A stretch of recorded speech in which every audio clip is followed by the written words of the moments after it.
A warm, warm welcome to each one of you. So nice to see you. And folks who are here in person with all our furry friends, and folks who are online also. It is really a treat to gather together and to see each other's faces. I was just saying a moment ago how nice Dharma friendship is. Mm.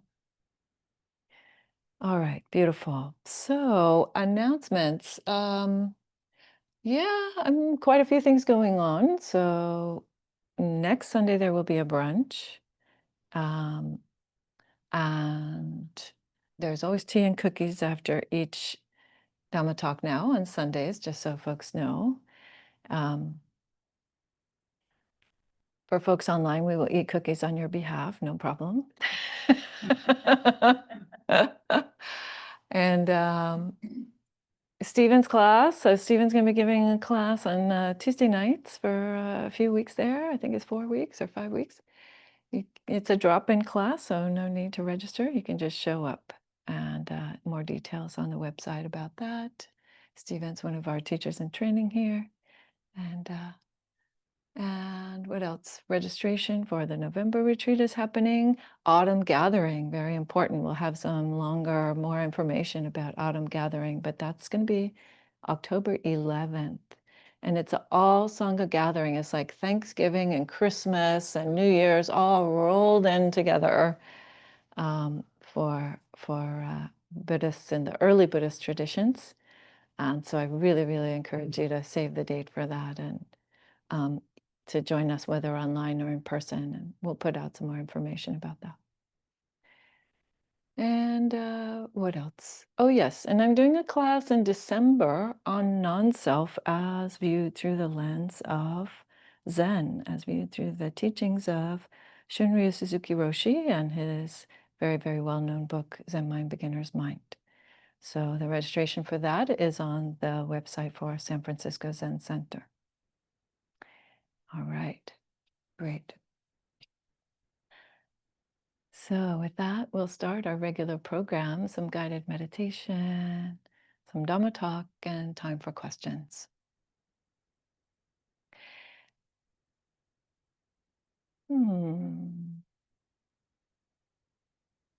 Yeah, so today I think we're just going to do getting to know the body through the breath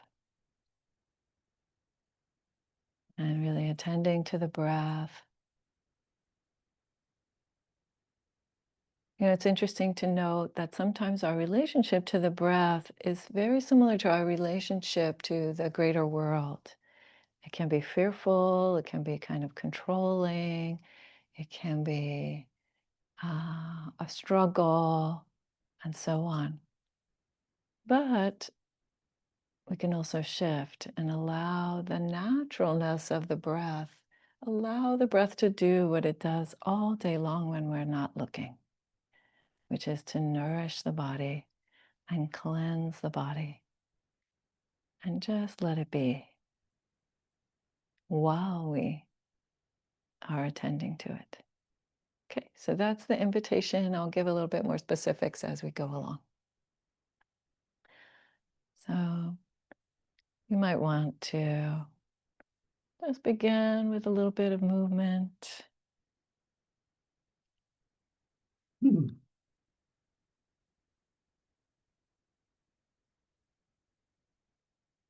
I like to do a little rocking from side to side and front to back and moving my head. Just loosening up any tendency to lean in one direction or another and allowing the body to come into an upright and balanced posture.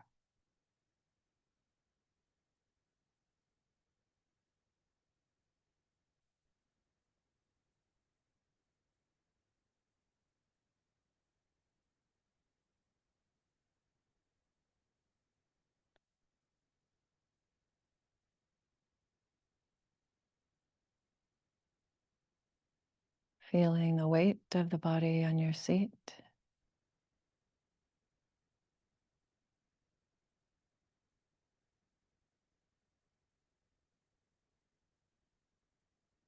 And allowing the belly to relax and soften.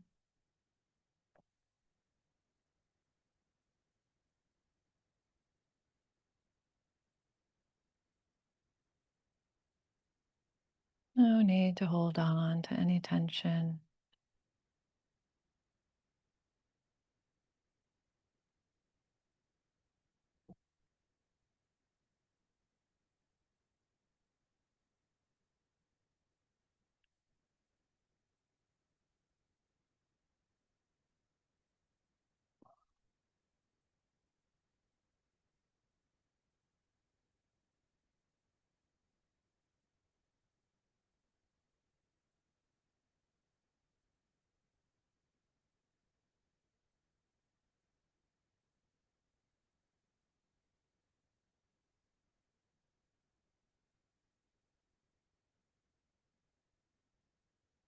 And moving the attention up the torso. Slowly, slowly.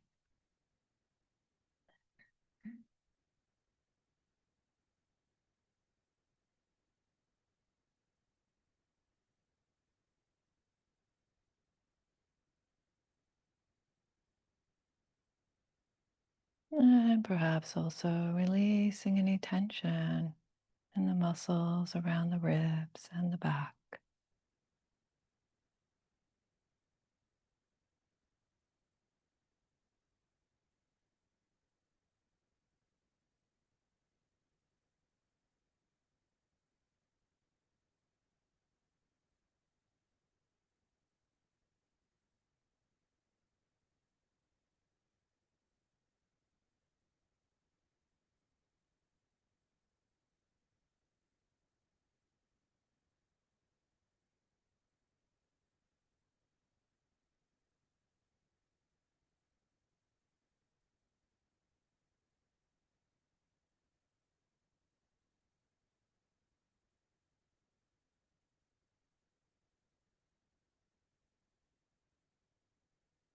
And moving still further, finding that alignment through the neck,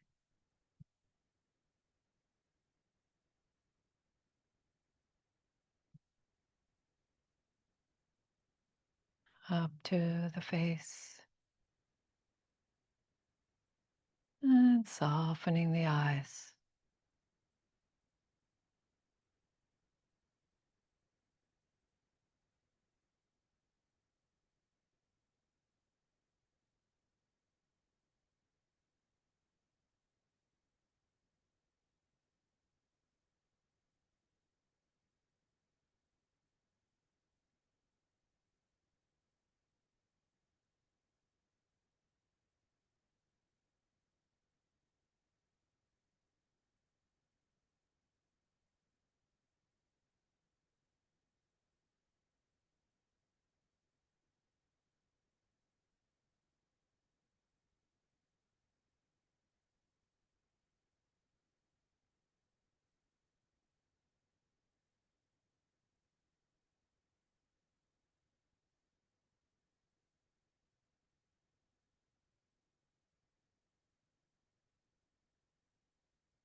And perhaps by now the sensations of the breath, breathing the body, have started to come into awareness.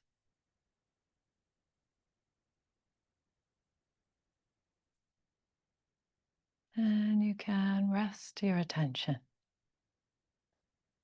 on those sensations of the breath.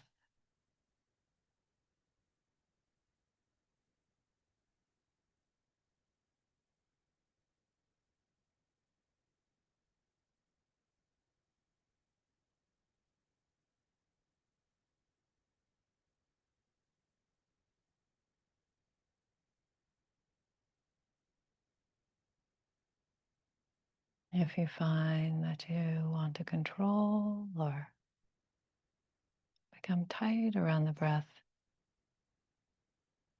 sometimes it's helpful to just observe it all the way down in the lower abdomen, where you see the echo of the movement of the breath.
And when the mind moves away from the breath, then you find yourself thinking about something else.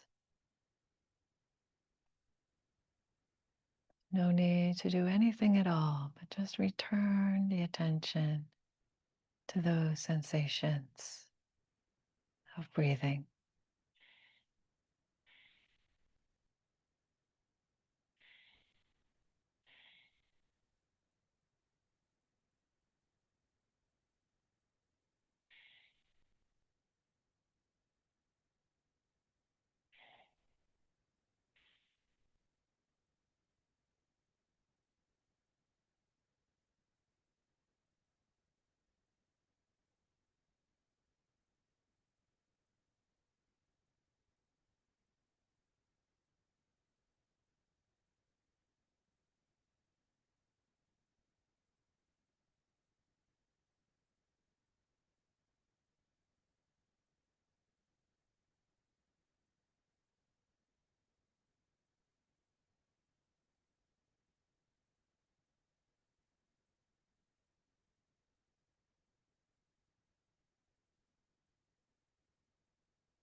And sometimes, if the mental activity is very stimulated, then I use this sighing technique. So, in your mind, not out loud, in your mind, just adding a little sigh, a little pleasant sigh to each part of the breath. Ah, ah, just a little pleasantness.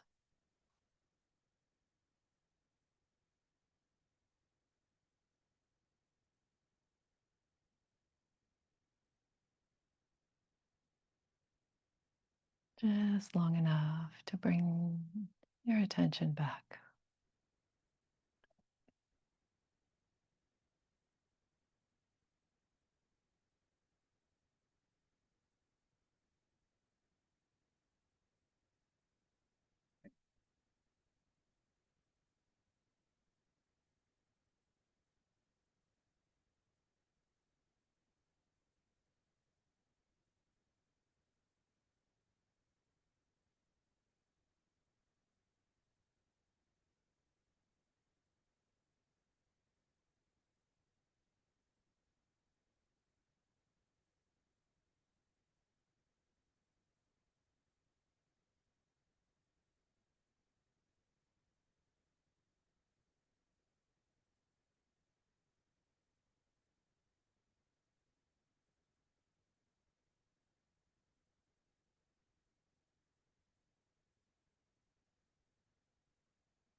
just allowing the mind and the body to be soothed by the rhythms of breathing.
Being curious about the sensations of the breath, breathing the body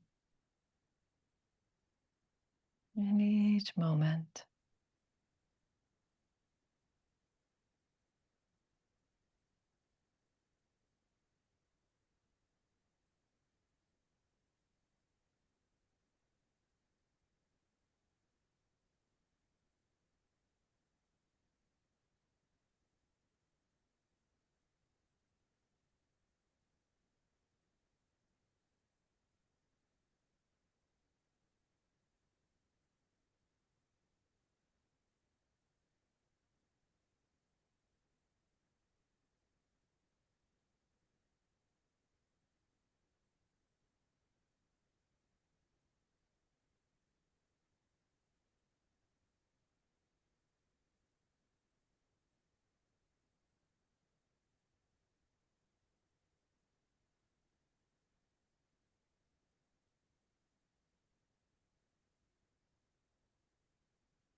And perhaps also noticing the pauses between the parts of the breath,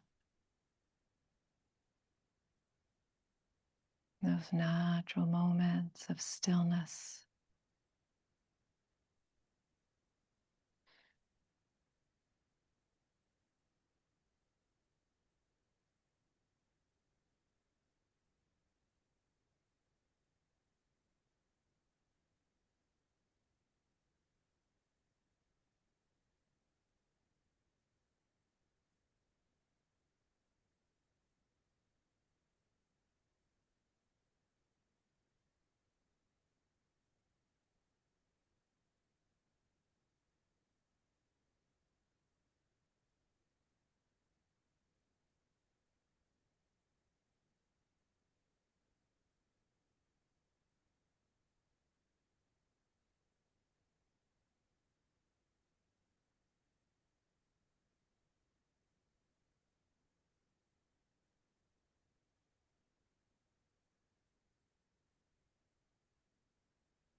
And in these last few moments of the meditation,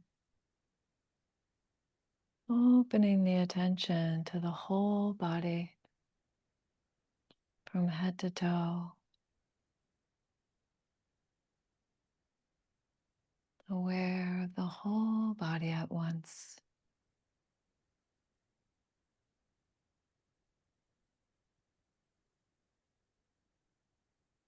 And still aware of the breath, breathing the body in and out.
Beautiful. That brings us to the Dhamma talk.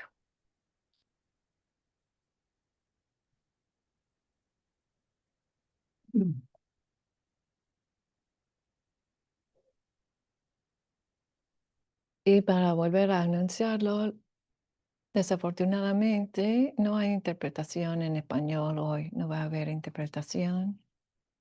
Así que lo siento, espero que la próxima semana sí habrá.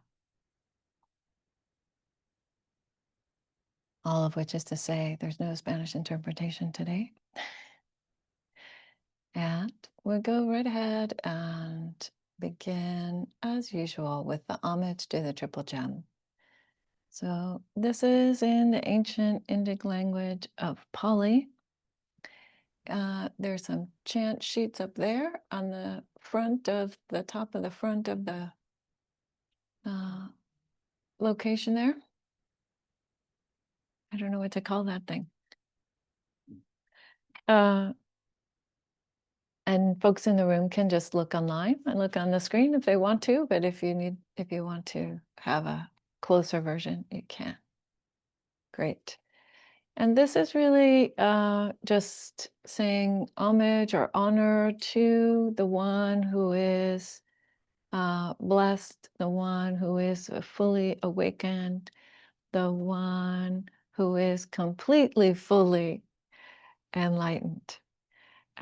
That is, as you can see on the last line, referring to the Buddha. The Buddha is his title. That's what it means. It means awake one. And both the historical being and the Buddha as an example of the highest human attainment of awakening that's possible for all of us. And the Dhamma, the teachings, and the reality that those teachings are describing, and the Sangha, the great, wide, wonderful group of folks who are practicing in many, many different ways in many parts of the world. So everyone's welcome to chant along if you would like, or you can just let it wash over you. Folks online, please do keep your mics muted. Namo tassa bhagavato arahato samma sambuddhassa. Namo tassa bhagavato arahato samma sambuddhassa. Namo tassa bhagavato arahato samma sambuddhassa. Buddhang dhammang sanghang namasami.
In Buddhism, there are many traditions, many forms of practice.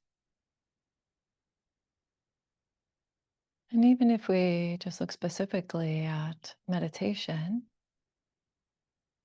there are many, many different forms and many reasons, many intentions, motivations behind why we might meditate. some schools tend to say that there's only one reason or one way, but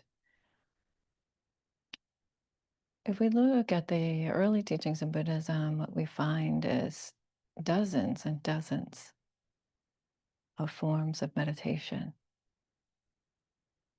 And so, as I mentioned last week, I'm doing kind of an informal series on the Satipatthana or the Satipatthana Sutta. So that's Middle Length Discourse number 10. And it is the great sutta on mindfulness, the foundations or the establishments, the bases, you could say, for mindfulness. And it's one that I don't often teach because it's quite a long sutta, even being in the middle length discourses. It's quite a lengthy sutta, and it's fairly complex, fairly subtle. Many, quite a great depth of teaching there.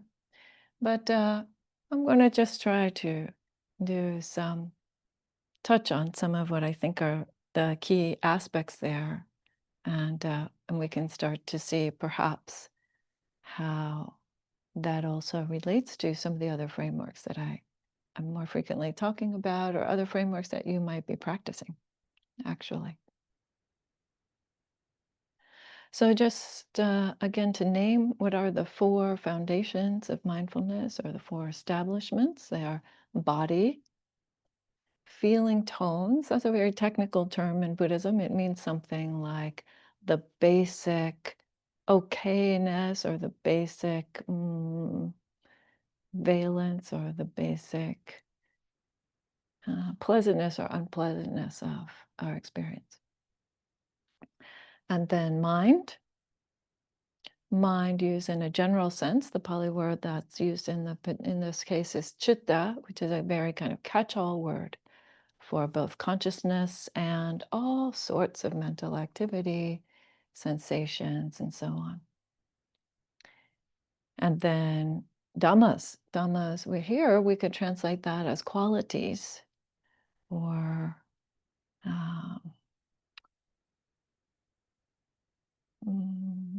even kind of principles. So those are the four foundations of mindfulness. We're just on the first one. And if you missed last week, that's okay. This is intended to be just each talk more or less standalone. And but before even talking about that, again, I just want to mention again and again that the Buddha starts us out with some supporting conditions. And so those supporting conditions are very, very important. And I'm just going to mention them briefly. So, ardent. He describes it with three adjectives. Ardent. So this word ardent is great. It means being fired up about your practice. It means being really fully engaged. It is related to a literal term about heat in the body, yogic heat in the body. So Bhikkhu Bodhi does a lovely job of, atapi is the Pali word there. Bhikkhu Bodhi does a lovely job of translating into this word, English word ardent. But I mention that because, again, I think that oftentimes there is this tendency when people start to feel a bit of the peace or the clarity that comes from the path, to start to shift into this very passive mode, or to start to give these kind of very passive teachings. And the path is not passive at all. If anything, it improves your capability, I would say. It improves your ability to be actively engaged with everything you encounter in your life. So that's one of the supporting conditions, is being fired up or being really engaged. The other aspect is fully aware. Fully aware. And we're going to talk about that in just a moment. So I'll not say much more about that right now. But then again, mindful. So mindful really means this kind of, generally speaking, means a receptive attention to phenomena in the present moment. There's not a lot of discrimination there. It's really this receptivity, receiving, receiving, receiving. This is what's here. This, and this, and this, and this. Right?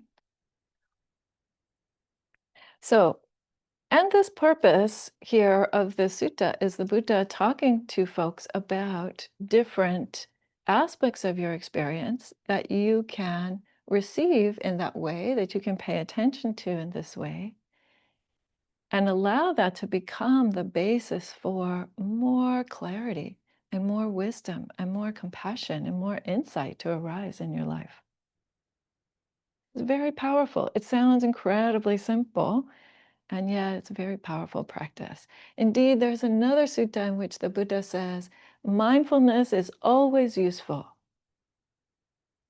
Always useful. So there we have it. So we're going to skip right ahead to the next part after what I spoke about last week. So last week I spoke a little bit about breath. So we did the meditation. We did a little bit of practice of that just now. And then we go to the next one. So the next one is the next potential object for your practice of mindfulness, to be very explicitly clear, is the 4 postures. One understands, I'm standing. One understands, I'm sitting. One understands, I'm lying down. Or one understands, or I'm walking. Or one understands accordingly, however one's body is disposed.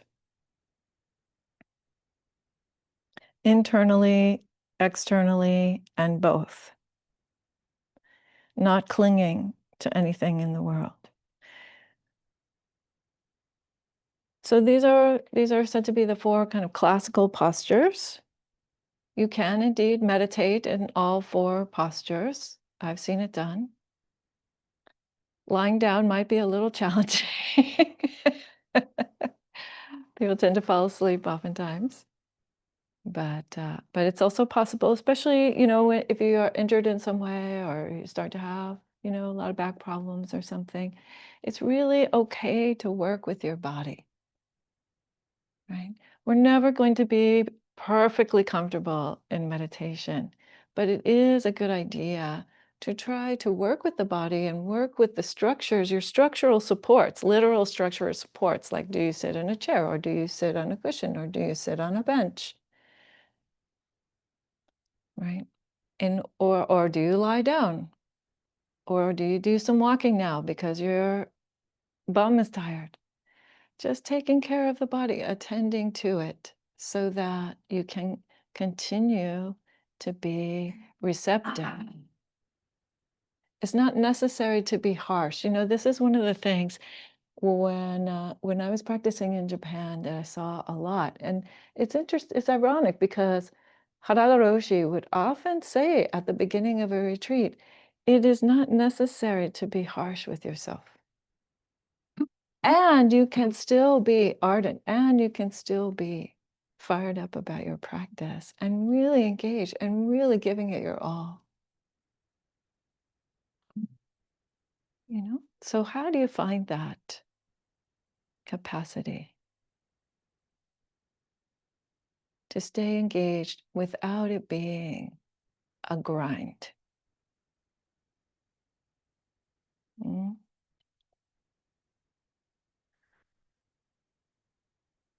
So the 4 postures, walking meditation, we recently did a little bit of study about this in the fundamentals class. Walking meditation, super helpful. Do not underestimate the value of walking meditation. It is incredibly helpful, particularly for concentration.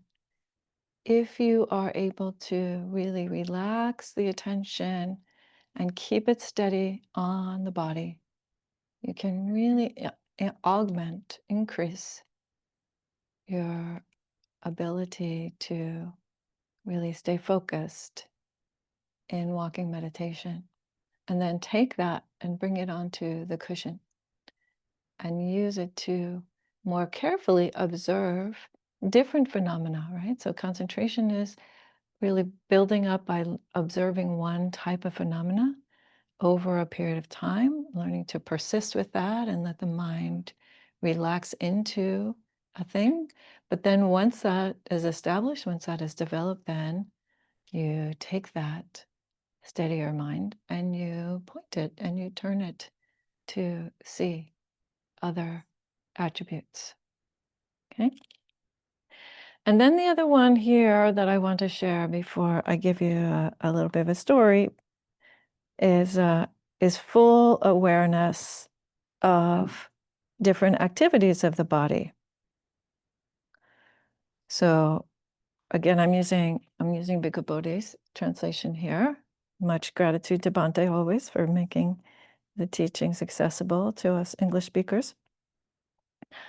One who acts in full awareness when going forward and returning, who acts in full awareness, looking ahead and looking away, flexing and extending the limbs, wearing their clothes, carrying their bowl, eating, drinking, tasting, defecating, urinating, walking, standing, sitting, again, falling asleep, waking up, talking, keeping silent. One has full awareness on each of these things. Huh? So if you think about that instruction is basically saying that you can be mindful, that you can actually, to some extent, be meditating all day long, in every moment, no matter what you're doing. No excuses. Right?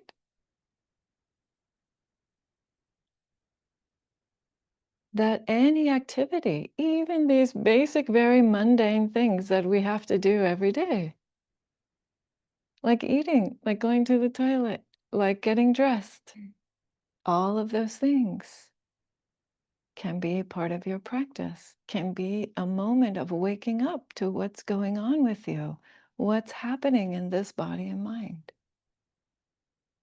Every single moment is a possibility. Uh, So, what is this sampajanya? Sampajanya is what's being translated here by Bhante as full awareness, or sometimes it's called clear comprehension. I really like that translation, clear comprehension. And usually that is broken down into 4 ways. This clear comprehension is usually divided up into 4 different ways of thinking about what does it mean to be really fully aware, or what does it mean to really be clearly comprehending the body at any particular moment, or the mind at any particular moment. So the 4 things that are mentioned are the purpose. So let's just stay with the bodily for the moment, because that's the topic we're on. The purpose of any particular bodily function, bodily activity, the suitability, the domain, and the reality. So what do those 4 mean? The first one is purpose, to know clearly the purpose of the activity that you're doing. Right? Now that may seem obvious, but if you think about it, so I was thinking about, oh, what would be a good example for that? And the example that came to mind is when you don't have that, right? When you go into the next room and you forgot what you went for, right? You went into the next room and you're standing there in the next room going, oh, I don't remember why I got up off of my seat and came over here. That's not knowing the purpose of the activity, of the bodily activity, right? You lost it between the time that you got up and you got to the room, because the mind was dragged away by any number of other things. right? You're just bubbling away with all sorts of random things. And then you lost the purpose between the time that it took you to get from one place to the next. So think about that the next time that happens to you, not as a way of like, criticizing yourself or self-judgment, right? These are not offered for that purpose, but as a way to say, oh, right. So maybe I need to slow down a little bit, or maybe I want to pay a little bit more attention to my body right now because I see that I'm losing track. Uh-huh. I see that I'm losing my mindfulness. Isn't it beautiful? This teaching from 2,600 years ago, right, is relevant to you standing there in your bedroom going, what did I come here for again? Uh-huh, right. And then this suitability. So I understand this suitability when we think about clear comprehension of the suitability of a bodily action. It's something about impact, knowing our impact on the world. Is it suitable? Is it suitable what we're doing with our bodies? Are we harming something or some being or some other person? Some people move through the world in ways that they're not very aware, right? They're bumping into others or they're bumping into the furniture a lot. This is also a good example, right? How you stub your toe. That's in a way, that's kind of missing the suitability because you've lost track of the impact of the movement that you're doing. Mm. But suitability also has to do with how we move in the world with other people. Do you leave space? Or are you one of those people who, when getting on the bus, you try to get on before the people getting off the bus have come off, or on the train, or in the car, because you're impatient, right? You think about the suitability of your actions in the sense of how is the impact on yourself and on others? And really trying to be aware, because as we move through the world, we are having an effect.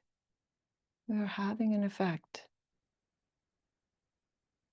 And that effect can be very harmonious or it can be very disharmonious.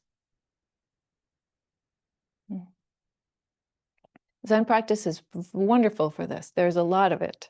That's part of the reason why it became very ritualized, because that became a way of training people to become more aware of their bodies and space and how they need to collaborate.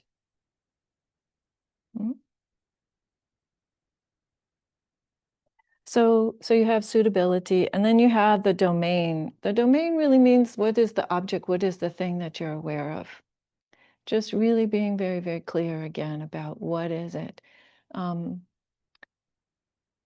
this I see, again, another example of when this is not present or it's not possible, sometimes it happens with people who have had trauma, that they cannot attend to certain parts of their body without a lot of fear or without psychological impact. And so there's a like cutting off of that. That domain is not allowed anymore. Right? So you work with some other domains until you begin to have more of a sense of safety.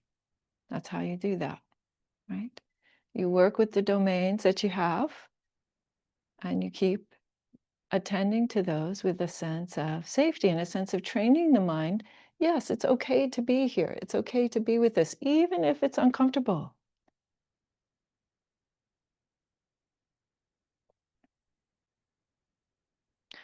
And then finally, the reality. Now this is kind of a high bar. We get to a little bit of a high bar here. Clear comprehension of the reality means clear comprehension of everything as fully conditional and interdependent.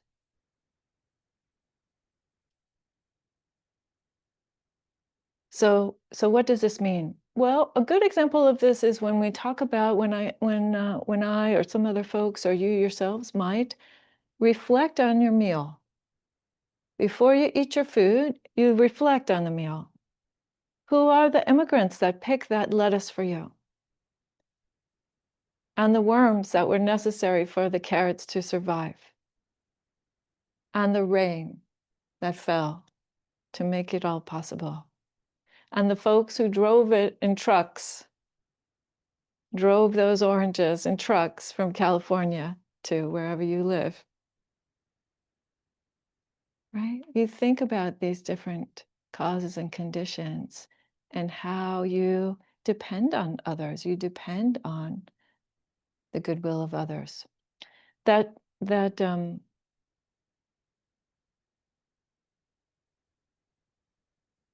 way of thinking about the conditionality of all things can get more and more and more profound, more and more subtle as you think about it, as you begin to study that in experience. You see that this body and mind, they are actually instruments of experience. They are built to resonate, to interact with the world. That is how we are built. And when that happens, then you also start to realize that this thing is not independent, that we are not just some solid independent object moving ourselves through space. That is not an accurate view of what's happening.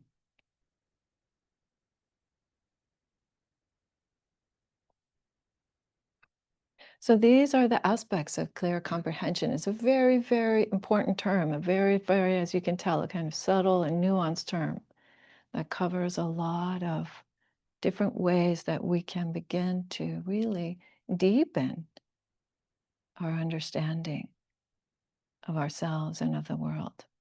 So I want to give an example about this. You know, I love to tell stories. And I can tell this story because the young lady involved actually told it to our group publicly. So it's out there in the information sphere. And it's about a time when I was co-leading a year-long program for lay folks at San Francisco Zen Center. So specifically for folks who were not in residence. And we had about 60 people involved, and we had 5 co-leaders, Abbot Paul, Haller, and myself, and 3 other teachers. And so each one of us had a group of 12 folks that were part of our subgroup. And the subgroups would get together, kind of similar to what we're doing with fundamentals class. And so I lived on the other side of the bay from San Francisco. I lived on the Berkeley side. And so there was a group of us that would get together. And the first month's homework was observe when you get dressed in the morning, which foot you put in your pants or your kilt or your dress or your shorts or your skirt or your sarong. I guess sarongs you don't get to put one foot in, you have to wrap it around. But observe which foot goes first when you get dressed in the morning. Every morning, just to kind of see what's going on there, right? Very, very basic practice of mindfulness of body. Mindfulness of body. Actually, this is funny because there's also an old teaching story about this in Japan. But anyway, I'll get to that in a minute, or maybe I won't. So second month comes, second month, we're about 6 weeks into it. And this young woman comes to me and she says, privately, she comes for a meeting. And that, again, I'm sharing this publicly because she shared it publicly later. She comes to me privately and she says, I have not seen my foot go in my skirt yet. I still haven't been able to observe which foot I put in my skirt first in the morning. And every day I get in my car to go to work and I'm like, oh, I didn't see it. Again, I missed it. And now it's too late.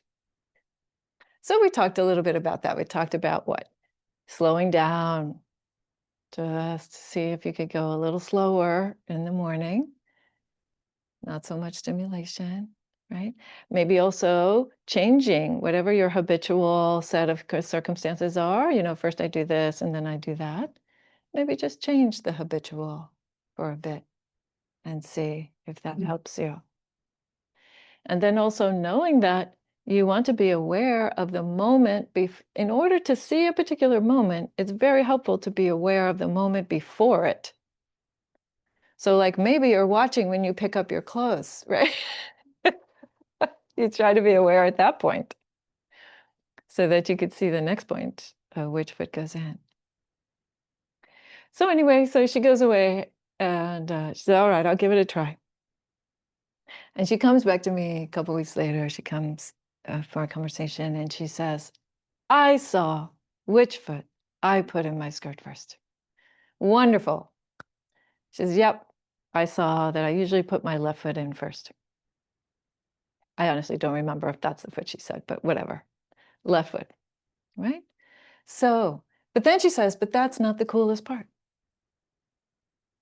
That's not the most interesting part. Well, what is the most interesting part then? And then she says, I notice that my little girl, she had a 3-year-old daughter, I notice that my little girl also likes to put her left foot in first. Oh, beautiful, right? Beautiful. So just by doing this one practice of mindfulness, mindful attention to one moment in her day, she not only became more aware of her own body and her own habits, she also became more aware of her daughter's body and her daughter's habits. How cool is that? Right? And even if the daughter changes to a different foot, you're more attentive. Perhaps you have a little bit less conflict around that, a little bit less stress about it, a little bit more enjoyment. Oh, here we are. Oh, look, she changed to the other foot. Right. Just a bit of mindfulness goes a long way.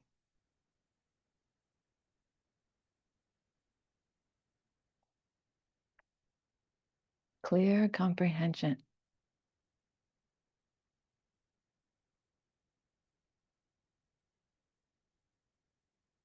What's happening right here, right now?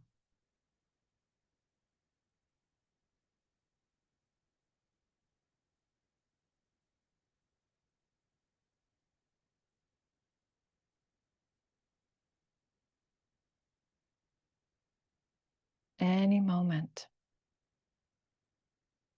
can be a doorway to greater clarity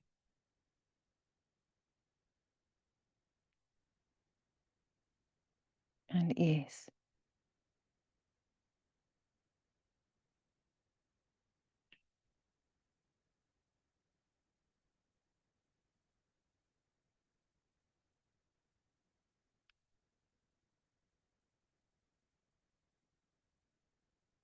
What a miracle.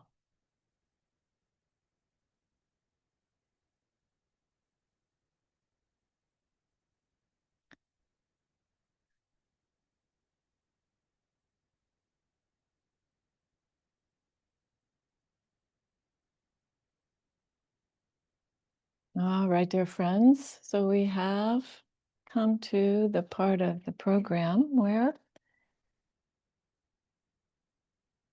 you can ask questions or offer some reflection, some comment about the meditation or the talk or what's going on in your practice, in your body.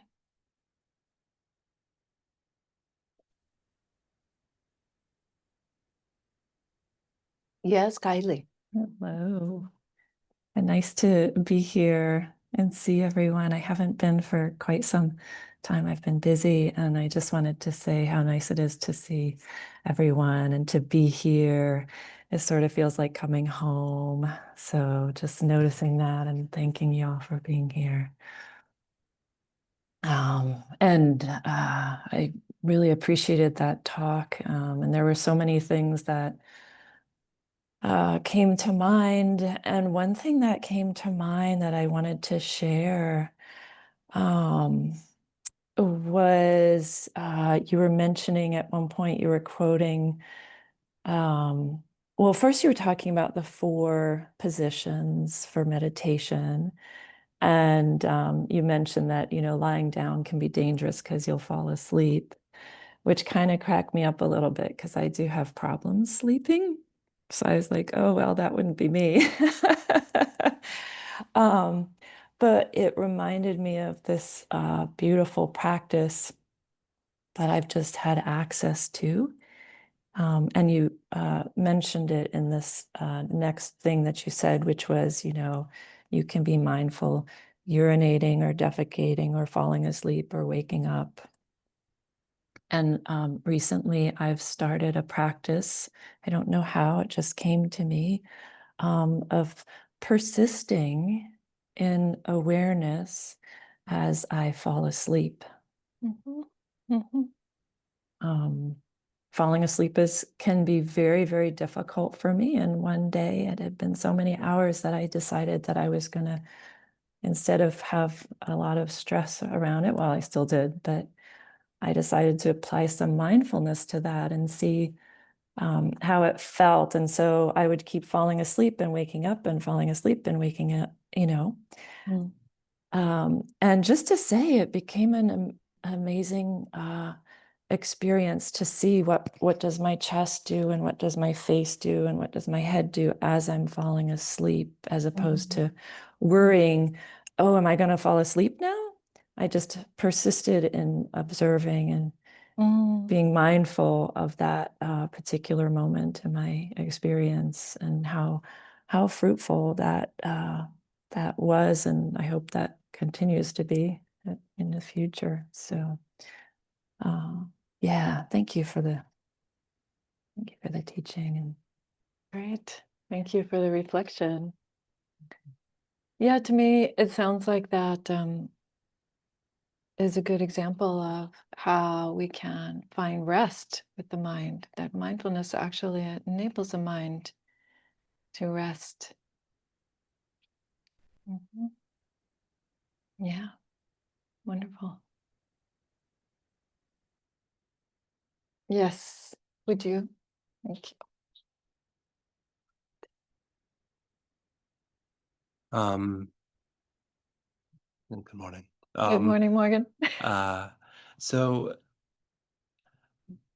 I'm quite, how do I put this? So the Buddha was very, I don't know if it's forgiving or just very open to various different ways of position of meditation, right? So Mhm. sitting or standing or walking or sitting. And I'm trying to understand how to reconcile that openness with, at least in some traditions, what can be a very prescriptive way of Mhm. like sitting and what you're supposed to be doing with your hands and and it can be very firm. And the spirits of those two things seem to, at least at first glance, seem to be running counter to each other. Mm. And so I'm curious what your thoughts are on that. Mhm. Yep. Thank you. Yes, it's a good question. And having practiced in one of those very rigid styles of forms of Buddhism, I can say that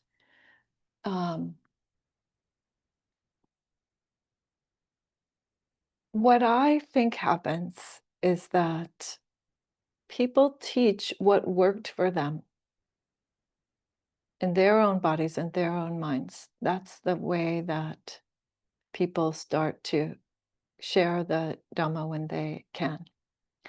And so what happens is that they're describing a way, a path that looks like what they experienced in their bodies. And they get people get very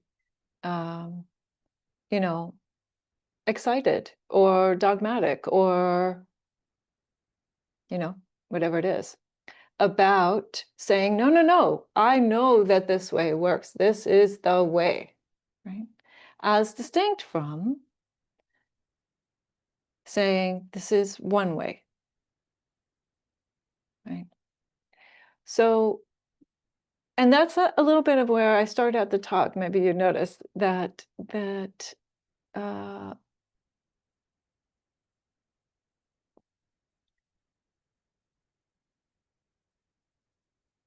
anytime you hear someone say, this is the only way to practice, that's oftentimes a uh, a view that it's kind of a package. What's being offered here is a package, and this package all kind of fits together. And then another tradition or another lineage or even another teacher is a different package, and that package all fits together. And it can be very effective for some people. That's why they exist. That's why the different traditions and the different lineages exist, because it worked for some people, right? Depending on what your karmic tendencies are and what your mental tendencies are and so forth. So, but if that doesn't work for your karmic tendencies, then it starts to feel like, oh, then I'm an outsider, or Buddhism doesn't work for me, or whatever. But it's not, but I would say that's not the case. It's just a matter of finding one that is more attuned to your karmic tendencies. Do you have a follow-on question? Because you kind of look like you do.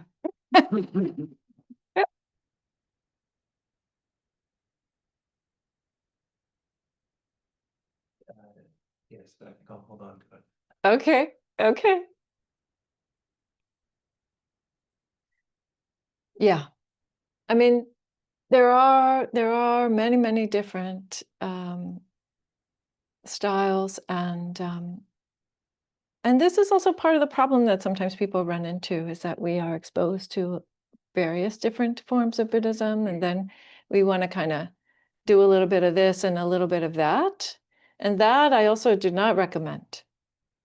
Then you end up with like a hammer, an egg, and a nail. You're like, okay, doesn't sound like it's going to go well, that particular combination, because you don't have the whole kit, right? You don't have the whole set of practices that goes together. So just think about, trying to immerse yourself in one form and see if that form can really engage well with your particulars.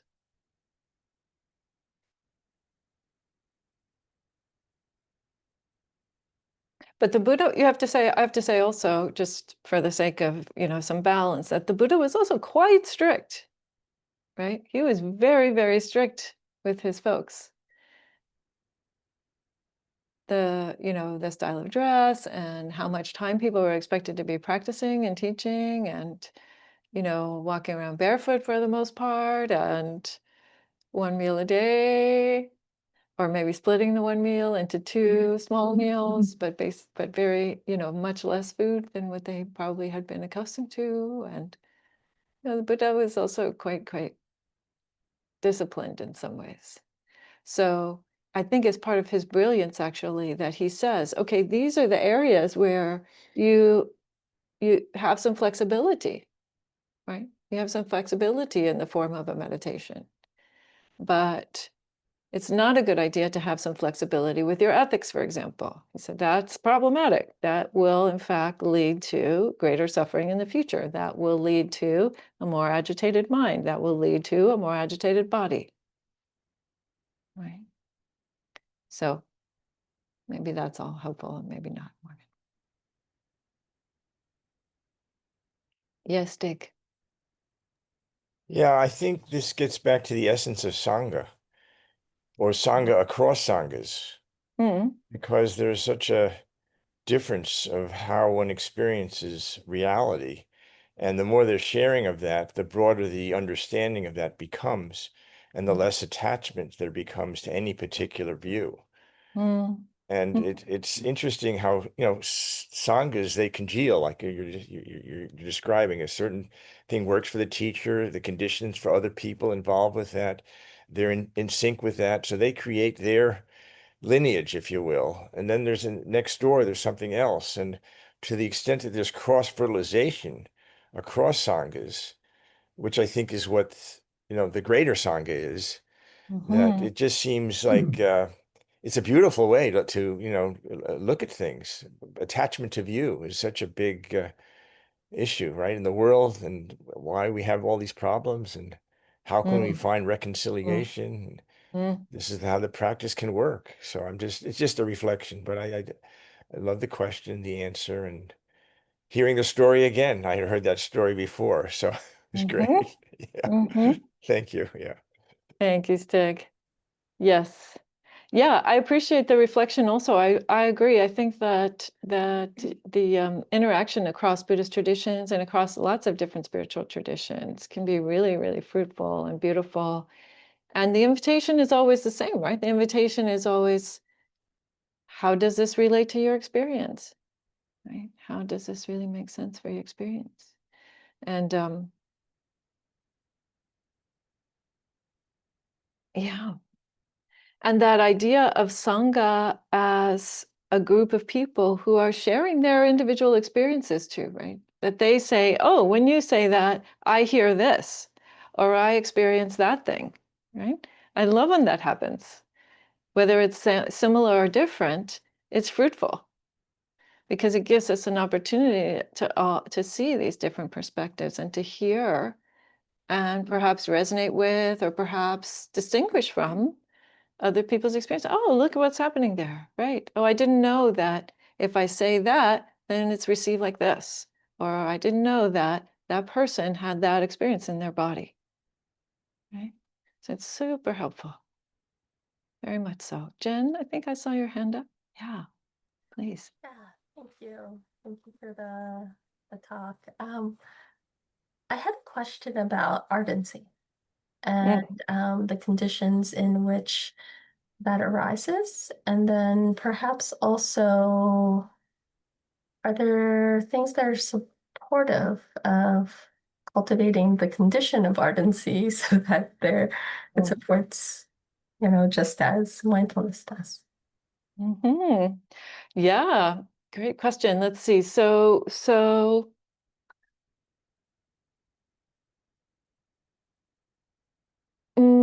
the first thing that comes to mind is, there's this quality also related to this called samvega. Samvega is like an urgency, a sense of urgency about one's practice. And there are a couple of things that can be very helpful with that. One is actually mindfulness of death, right? Awareness that we don't have an infinite amount of time. We do not have an infinite amount of time in this life. We have a certain amount of time. We don't know how much time actually.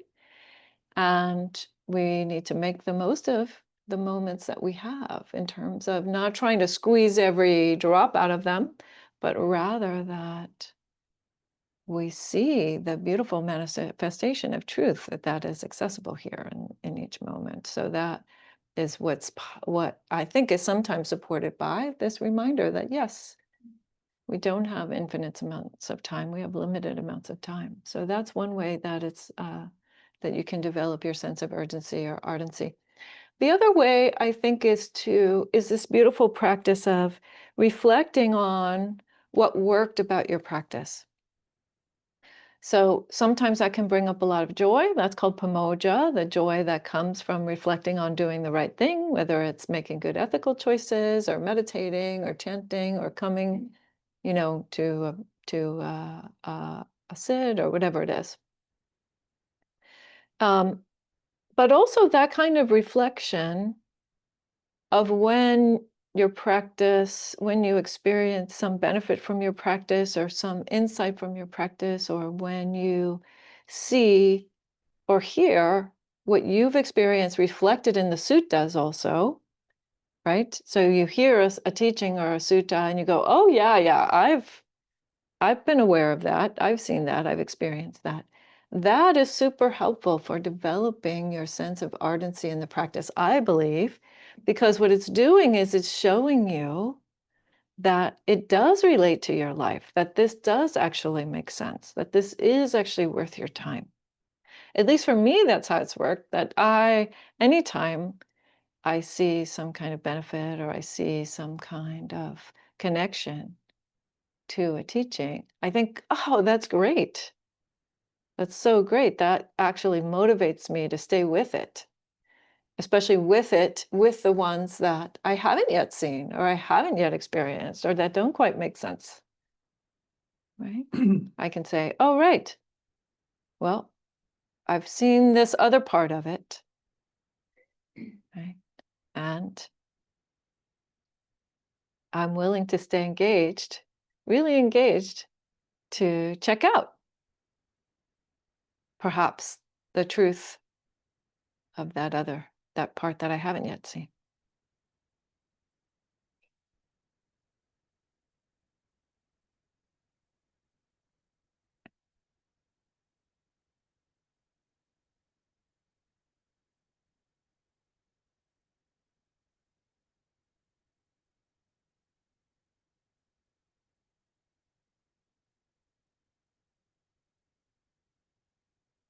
All right, well, we have time for a little bit more if there's any other questions or reflections.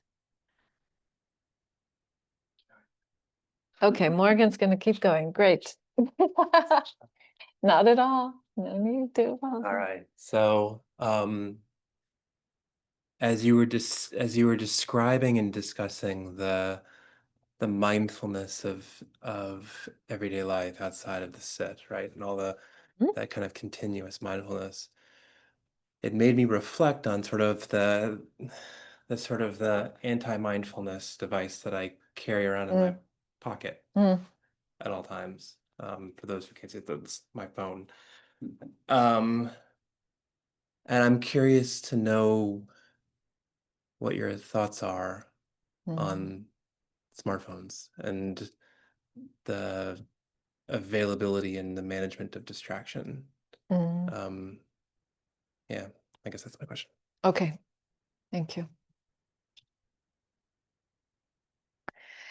Yes, well,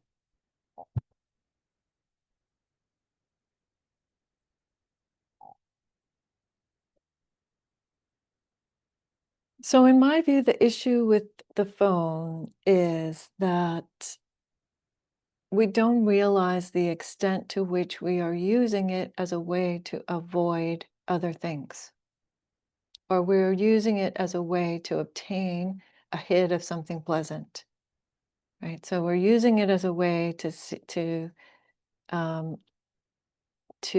get away from some unpleasant feeling, right? You have an argument with someone, and then you turn and you just get involved with your phone, or yeah. For monastic sits, you didn't like what was for lunch. But even just thoughts that you don't like, right? You whip out the phone and do something else. This is, I think, a habit that many people have that they don't even realize that they have. Or we can be looking for a positive, like how many likes did I get, or did my friend respond to such and such a thing, or, did I get an email back about that very important party that I want to throw, or whatever it is, right? We're looking for some hit of pleasant also sometimes. So it's not the issue. The issue isn't the hit of pleasant or the turning away. It's the not knowing that that's what we're doing. So I would say, when you use the phone, to use a phone mindfully, I would go back to the Sampajanya. What's the purpose of what you're doing in that moment? What's the suitability of that? Right? What's the reality of that? Is that just a fantasy thing that's going on the screen here? That's also something that, the kids get very involved in, the gaming and stuff, all fantasy. So really just apply this knowing, why is it that it's being done, or what is it being done for? And if you can do that, then I think oftentimes you will see that it's not a particularly skillful thing to do. Right? That it might be better if you got into an argument with somebody and you want to just turn away and not talk, then just turn away and not talk, but don't pick up your phone in order to do it. Right? Or if you are, angry about something in the news, getting on there and, getting involved in a big common thread and all riled up about that might not be the most skillful thing for you to do. So just keep checking in with what is the motivation? What is the actual purpose of what you're doing with the phone? What is the suitability of what you're doing with the phone? And once you've done that, then I think oftentimes you'll see that you just don't use it quite as much. Hopefully that's helpful. Yes. Okay. All right, friends, we're getting close to the end of our time here. Yes, Jen. Could you just please write into the chat the phrase that you just used for the purpose, suitability? Oh, yeah. It's clear comprehension. Sorry, I'm not usually writing in the chat. but what the Pali is. Clear comprehension, which is well, I don't know if I'll be able to do the Pali because it has those little enyas in it, and I don't know how to make the enyas happen. Janya, which equals knowing the purpose, the suitability, the what was the third one? And the Domain. last one is the reality and the domain, thank you, and the reality. Okay, of anything, whatever you're paying attention to, the activity in this case. Okay, so it's sampajanya. So over those two ends, you should have the little squiggly mark, like in Spanish. Sampajanya. Yeah, and it's related. Anya is always related to knowing. That's the root in Pali. Anya, like Anya Kondanya who knows, the one in the first discourse of the Buddha. It means that. So anytime you see a word with those squiggly ends, enye, we call it in Spanish, it's related to that quality of deep knowing.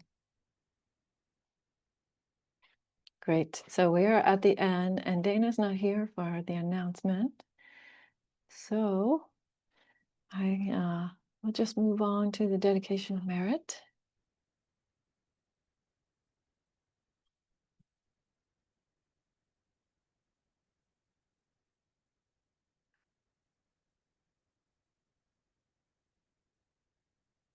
So may the merits, the beneficial karmic momentum and karmic outcomes that we have set into motion here by our practice today, may the merits be a cause and a condition for our peace of mind and for peace of mind for all beings, that we all might find profound wisdom right here in our lives, in our bodies, in our minds. That great clarity might arise and great peace by the power of the Buddhas, the Dhamma, and the Sangha, and each one's efforts. May all beings be liberated.